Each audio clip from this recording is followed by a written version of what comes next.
Ready, set, go. It's a brand new year. Let's make it your best yet. And what better way than with nutrition tips that are proven to be successful and doable? Coming up, your favorite bariatric dietitians, Gail Smith and Isabel Maples, join me right from their clinics to talk about proven ways to reboot and renew in 2022. They're back. ProCare Health's customer favorite calcium dark chocolate bars are now available online at procarenow.com. Creamy chocolate plus calcium and vitamin D. You'll love them. Use code Susan10 to save 10%. Hi, I'm registered dietitian nutritionist Dr. Susan Mitchell. You're listening to the Bariatric Surgery Success podcast, episode number 79, as we kick off 2022. Most of my career, I've worked in some type of media, and I love it. It's really what led me to start podcasting and ultimately to you. I created Bariatric Surgery Success so you would have life-changing information based on science with simple strategies, tools, so that you can be successful in your transformation and along your entire journey. I'm so happy you've connected with me this new year. You're in the right place. I'm glad you're listening. Thank you, Nick, Laura, and others who let me know that the podcasts are having a sound and volume issue. We are working to get that figured out and fixed ASAP. I really appreciate that you took time to contact me. I have this love-hate relationship with technology. I bet you can guess the one I've been feeling today. Well, you requested, and I'm happy to announce that Gail and Isabel will be regulars on the podcast this year. You can expect to hear from them every 6 weeks. So if you have a question that you want Isabel and Gail to answer, you can post it anytime if you're in the private Facebook group. That's Bariatric Surgery Success with dietitian Dr. Susan Mitchell. And by the way, you can join in the group anytime or go right to my website, breakingdownnutrition.com. There's a contact us link at the top of the homepage, or just hit reply to your weekly newsletter if you're receiving it. If not, why not? You can sign up for it while you're on the homepage of the website. Again, it's breakingdownnutrition.com. And I want to give a shout out to Marie from Australia. Thank you for your email to let me know that you listen to the podcast and that you find it fantastic. It's feedback like yours that makes it all worthwhile. Well, joining me via Skype are bariatric dietitians Isabel and Gail. Isabel is a registered dietitian and bariatric coordinator with Fakir Health in Warrington, Virginia. Gail is the bariatric dietitian at the Weight Loss and Bariatric Surgery Institute, Orlando, Florida. You can find both Isabel's and Gail's contact info in the show notes. Well, hello, Isabel and Gail. Happy New Year, and thanks for kicking it off with me. We're glad to be here. Yes, Happy New Year to you too, Susan. Well, as part of our New Year kickoff, let's talk about proven tips that you really believe in, because over the years you've seen success with them and you know that they work in everyday life, which so many of the tips that we see just don't work. So Gail, let's start with you. What do you absolutely believe in? My recommendation for my patients and everyone is exercise. Exercise should really become a part of your life. Make it a commitment. But the key is to be flexible, to make it a way of life for you and to make it fun. So I include not just formalized programs like joining a gym or any kind of group of aerobics, but all exercise. That means walking during the day, using the stairs instead of the elevator, and just counting steps if you want to. But a new thing you can do is maybe just counting minutes. If you're trying to aim for that 20 to 30 minutes per day of aerobic and 20 or less, 30 or more of muscle strengthening, maybe you should break it up into 10-minute increments during the day. Or maybe go ahead and do the 20 to 30 and aim for about 45 to 60 minutes. 4 to 5 times a week is what I usually say. But putting it on your calendar or doing it first thing in the morning or at lunchtime or partly in the evening is probably the better way to get it in. You know, Gail, one of the things you said that I love, and that is there has to be a fun factor, because truly life is so packed that if it's not fun, I'm just not going to do it. Exactly. So you have to try some new things. Really take this time now to look around and see what there is that you might like to do, starting something new or starting a new hobby. Or maybe you just want to get your dog out with you and take him for a walk with you. Or I agree. Right, or a buddy in your neighborhood. And there are days, and this is this is truth, and I know you guys have it too, when there's just more stuff on the calendar than there is time. And so I actually go outside in the building and I go up and down the steps. I mean, I'll break and do nothing but get my, booty out of the chair and just find the steps and go up and down. Okay, the fun factor is missing here. I totally agree. But I will tell you that you can go up and down the stairs 3 or 4 times, go back to it, and you're kind of pumping again. And there are days when I do that 4, 5, 6 times just throughout the day when it takes me 4 or 5 minutes, because that's just all that's going to happen. Exactly. And you're doing something. You haven't just done nothing the whole day. You've gotten out, woken your body up, and probably you're going to sleep better that night too. Absolutely.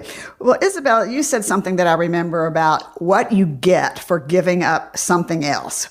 Okay, why it works. I want to hear about what you mean by this and why it works, what you've seen, why you love it. Well, what I mean, Susan, is that everything comes with a price and everything's a trade-off in life. For instance, if you spend more time at work, you're spending less time at home. If you spend more time walking, you're spending less time on the couch. In short, anytime you do this, you're not doing that.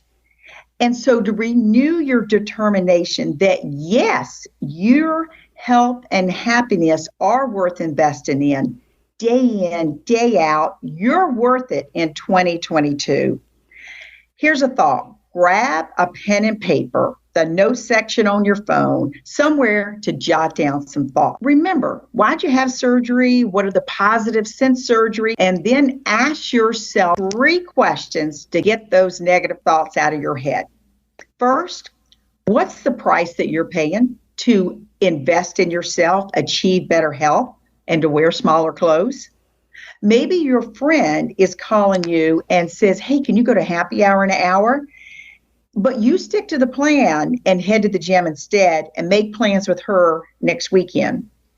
Or maybe at dinner time, everyone's ordering appetizers at the restaurant, but you opt out, knowing that your entree is going to be more than enough. Question number 2 to ask yourself, are there reasons that you're dragging your feet, that you don't want to push towards your goal? Let me give you some ideas. Maybe protein makes you feel uncomfortably full at meals, so you can use it to rationalize, maybe I need more snack foods, more slider foods, more nibbling through the day instead of structured meals. Here's another. Many of my female patients have a history of sexual abuse. Weight loss can bring attention and often comments they don't want to hear. So as you answer question number 2, consider that success might mean being uncomfortable and getting comfortable with that, getting comfortable with being uncomfortable. In other words, you've got to learn some new coping skills, brainstorm some results, some solutions, and think about what are your resources for growth. Question number 3, what would your life look like in 5 years, in 10 years, if you do achieve your goals? And what would your life look like if you don't achieve these health goals? What would your future self come back and tell you right now? All of that to help you realize you're worth it. I'm so glad you said that, because I'm all about that, believing that each person is worth it. And I just love the things that you just said, especially focusing on get comfortable with being uncomfortable. Because Dr. Connie, as you guys know, she is our psychologist who specializes in bariatrics, is also going to be a regular this coming year, because she gets right to the point and she makes you uncomfortable because she asks those hard questions. So I'm really glad you brought that out. And it ties into the tip that I want to share. And I'll ask you this question. Think about, how do you feel when you eat something you didn't think you should eat? Bad about yourself? Guilty? Well, my tip, and I've seen this over and over and over, is that this is the year to let go of the guilt. Well, what the heck does that mean? Okay, when you eat something that your mind is saying, oh, I shouldn't eat that. It's bad. I'm a bad person. That bird on your shoulder starts yapping. Oh, you're not really going to eat that, are you? And there it is, guilt. Well, this year, I want you to get rid of guilt because it holds you back. It makes you feel bad about yourself. And then what do you think? I'm a failure. Okay, you're not. You are not a failure, and you never will be. So how do you handle this? What do you do? When you choose to have a certain food that you would normally feel guilty about, I want you to make a conscious decision, kind of like Isabel just said, get comfortable with being uncomfortable and say to yourself, I'm going to have this. I'm going to have a small portion. I'm going to eat it slowly and savor every single bite, and no guilt allowed. Okay, I want to hear you say it out loud. No guilt allowed in 2022. Otherwise, what do? You skip what you really want and you end up eating it later and you eat way more than you want and then you really feel guilty. So let's not go there anymore. Okay, in the minute and a half we have before we wrap up, Gail, what do you want to leave us with? Anything else that while we've been talking that comes to your mind? Just remember, this is a new day, a new year. And if you don't like exercise, it's not too late to try to find something that will be fun and feel good about exercising. Love it. And so agree. Isabel. I saw a quote from actor Dwayne Johnson, The Rock. The Rock. He said he realized that he was the one that was standing between him and his goal, his dreams. And so he made a commitment to himself. Nobody will outwork me. Success is not always about greatness. It's about consistency. How true is that for diet and exercise? And he said, consistent, hard work gains success. The greatness will come. Couldn't say it any better. These are terrific tips. I'm so excited about 2022. And I really thank you both that you take time from your clinics to come in and talk about what's going on and what you see. It's going to make such a difference, and it is making a difference. Thank you so much. You're welcome, Susan. Definitely. Well, you heard them, Gail and Isabel. Get out of your own way, as The Rock says, and get uncomfortable and start putting into play the tips of the things that you want to happen in your life this year. Set aside those few minutes for a walk with your dog. That's the fun factor. If not, take the stairs a few times a day like I'm doing when I can't do anything else. Make a note in your calendar to do it. Make yourself as important as everything else is in your calendar. Remember our saying about guilt. No guilt allowed in 2022 because you are worth it. Bariatric Surgery Success with dietitian Dr. Susan Mitchell is produced and owned by Practicalories, LLC, all rights reserved. Remember, the content provided on this podcast is for information purposes only and doesn't create a patient-provider relationship. It's intended to provide reference material and is not designed to provide medical advice. Please consult your healthcare provider regarding any medical issues you have relating to symptoms, conditions, diseases, diagnosis, treatments, and side effects. Podcast guests express their own opinions, experience, and conclusions which do not necessarily reflect or agree with the host, Dr. Susan Mitchell or Practicalories, LLC.